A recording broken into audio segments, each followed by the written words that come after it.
Ambulance. അത് ambulance അല്ല, ambulance എന്നാണ്. ആംബുലൻസ്. നിങ്ങൾക്കും വില്ലയെ പോലെ ശരിയായ പ്രൊനൗൺസിയേഷൻ പഠിക്കണമെങ്കിൽ ഇപ്പോൾ തന്നെ കിഡ്സ് ആപ്പായ കുക്കു टीवी डाउनलोड ചെയ്യൂ और एवरीडे कुछ नया सीखो। कुकू टीवी।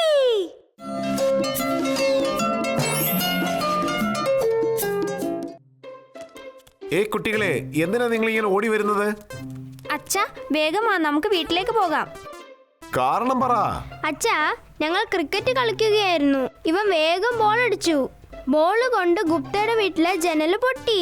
അതിന് നിങ്ങൾ അവരോട് പോയി സോറി പറയണം. ഇല്ല, എന്റെ കൂട്ടുകാരൊക്കെ പോയി സോറി പറഞ്ഞു. മിസ്റ്റർ ഗുപ്ത അവരെ വഴക്ക് പറയുകയാണ്. അതുകൊണ്ട് ഞങ്ങൾ രണ്ടുപേരും ഇങ്ങ് ഓടിപ്പോന്നു. അതൊരിക്കലും ശരിയല്ല. നിങ്ങൾ രണ്ടുപേരും നിങ്ങളുടെ കൂട്ടുകാരോടൊപ്പം കാണണം. വരൂ, ഞാൻ നിങ്ങളോടൊപ്പം വരാം. കുട്ടികളെ, നിങ്ങൾ ഇന്ന് കാണിച്ചത് ഒട്ടും ശരിയായില്ല. സുഹൃത്തുക്കളോടൊപ്പം നമ്മൾ കളിക്കുകയും വേണം, അവർക്കൊരു ബുദ്ധിമുട്ടുള്ളപ്പോൾ കൂടെ നിൽക്കുകയും വേണം. സോറി അച്ഛാ. ഞാൻ നിങ്ങൾക്കൊരു കഥ പറഞ്ഞു തരാം. ഒരിടത്ത് രണ്ട് കൂട്ടുകാരുണ്ടായിരുന്നു, ലെസ്റ്ററും ചെസ്റ്ററും. അവർ കാട്ടിലൂടെ നടന്നു പോകുന്നു. ഇരുട്ടിക്കൊണ്ടിരിക്കുകയാണ്, നമുക്ക് എത്രയും പെട്ടെന്ന് പോകണം. അതെ, എത്രയും പെട്ടെന്ന് പറ്റുമോ അത്രയും പെട്ടെന്ന് നമുക്ക് ഈ കാട് വിട്ട് പുറത്തു പോകണം. അയ്യോ, അത് കരടിയല്ലേ?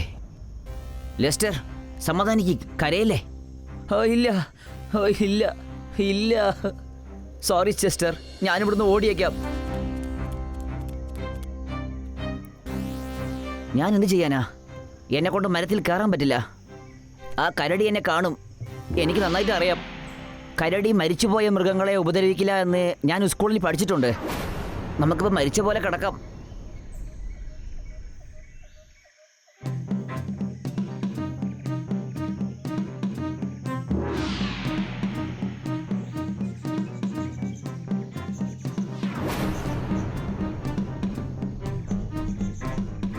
എൻ്റെ ദൈവമേ, നല്ല സമയം കൊണ്ട് നിനക്ക് ഒന്നും പറ്റിയില്ല. അതെ, സോറി ചെസ്റ്റർ, ഞാൻ വളരെ പേടിച്ചു പോയി. നിന്നെപ്പറ്റി ഓർക്കാൻ എനിക്ക് സമയമുണ്ടായിരുന്നില്ല. കുഴപ്പമില്ല, വിട്ടേക്ക്. പക്ഷേ കരടി, അത് നിൻ്റെ ചെവിയിൽ എന്താ പറഞ്ഞേ? ഒന്നുമില്ല. ഇല്ല, എനിക്ക് നന്നായിട്ട് അറിയാം, അതെന്തോ പറഞ്ഞിരുന്നു. നിൻ്റെ ചെവിയിൽ അതെന്തോ പറഞ്ഞു, അത് ഞാൻ കണ്ടതാ. അത് നിൻ്റെ അടുത്ത് എന്താ പറഞ്ഞേ? പറയ് പ്ലീസ്. ശരി, ഞാൻ പറയാം.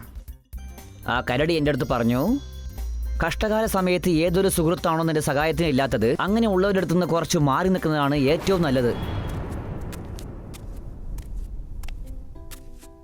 ശരി, കണ്ടില്ലേ മക്കളെ?